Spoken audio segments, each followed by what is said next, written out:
নমস্কার দাদা। হ্যাঁ ঠিক আছে ঠিক আছে। তা তুই ভালো আছিস? তা শুনলাম তোরা নাকি এই ফুলতলা ডুমুরিয়ার হিন্দু সমাজ মিলে ওই গোলাম পরোয়ারের পক্ষে জোট বাঁধিছিস।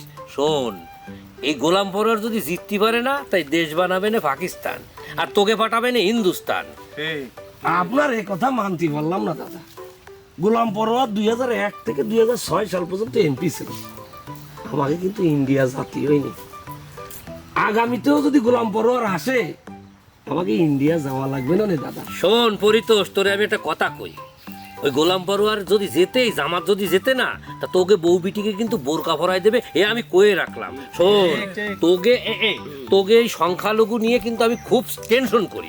দাদা, আপনি আর সংখ্যালঘু কহেন না। গোলাম পরোয়ারের বক্তৃতা আমি শুনেছি। সে আমাকে সংখ্যালঘু মনে করে না, মনে করে বাংলাদেশের নাগরিক।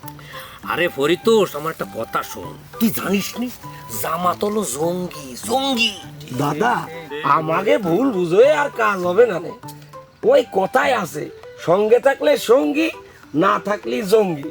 আর গোলাম পরোয়ারের কথা কি কব, এই 5 তারিখের পরে যখন বিপর্যয় আসলো, প্রত্যেক মন্দিরে মন্দিরে গোলাম পরোয়ার লোক পাঠায়ে আমাকে নিরাপত্তা নিশ্চিত করেছে।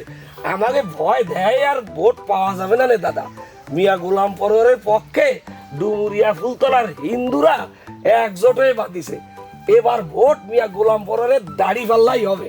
না, তোকে গোলাম পরোয়ার পরা পানি খাওয়াইছে। হ্যাঁ আয়। দাদা মনে হয় একটু কষ্ট, ভালো উপায় নেই। মিয়া গোলাম পরোয়ারের দাড়ি পাল্লাই ভোট দেবো।